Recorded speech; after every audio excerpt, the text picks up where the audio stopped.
Hello, welcome to Craig's Kitchen.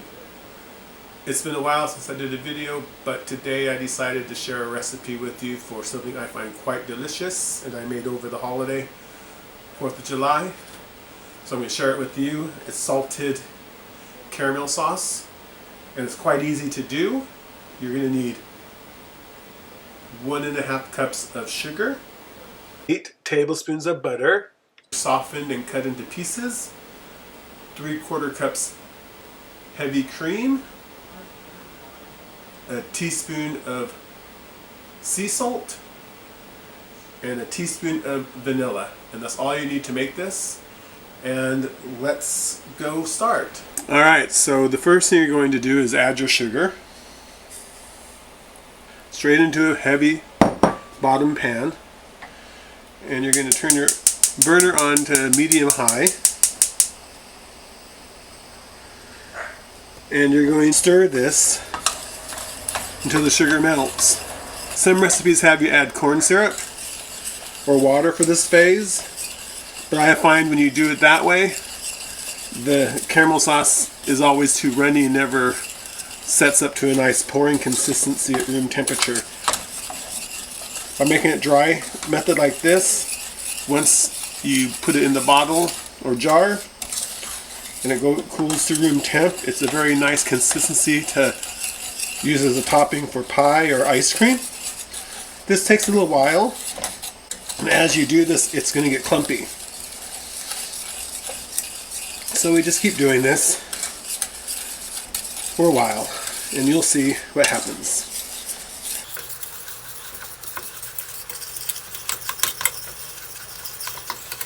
Now if you don't stir it consistently the whole time, it will burn. And you don't want burnt caramel sauce because it tastes terrible. You'll notice I'm wearing a wrist support because I have bad wrists and my fingers always hurt, and doing this requires a lot of stirring. It is extremely painful for my wrists and hands and fingers. And you see it's starting to clump, which is a good thing. Now this caramel sauce is really delicious, and you might be inclined to double or triple the recipe to make multiple jars. Don't do it because it's very hard to handle. It will burn quickly once it gets to that stage. So it's easier if you just make multiple batches of the 1 jar recipe. See, it's getting really clumpy now. Some of them are turning amber, which means it's starting to cook. It's starting to get that burnt caramel.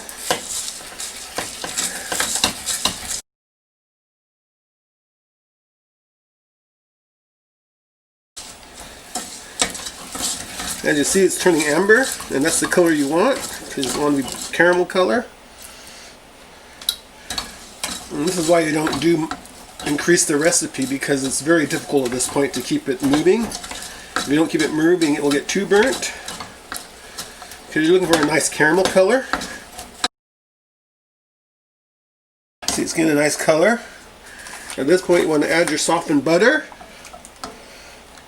and that's going to kind of foam up with this, and it will separate some, but you want to just keep stirring it till it goes all back together. You can feel the heat coming off of it really hot. You want to make sure you don't splash like I just did and hit you. Thankfully it went to the floor and not to my legs.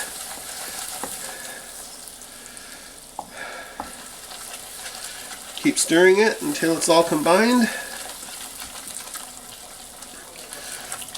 It will seize up and separate some with the butter, but the more you stir it, it will go back to where you want it to go, but don't go too vigorously because it splashes. Okay, now I want to add the cold cream. However, if you warm this up a bit, it actually goes in better. And it's going to foam up. And you just keep stirring it until it gets really smooth. And once again, you want to stir until it all comes together.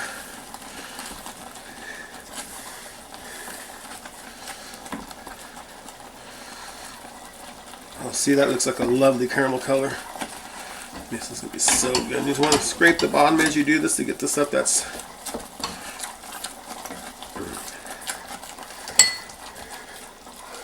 Next, you're going to add your vanilla.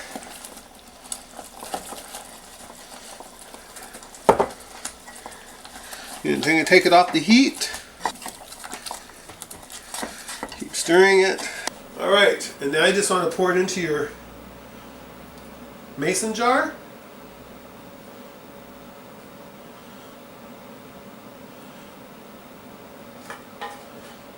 So it's been a good couple hours and our caramel sauce has cooled to room temp. So I'm going to open it up, show you what the consistency's like. So we're just going to have a little bit of some ice cream.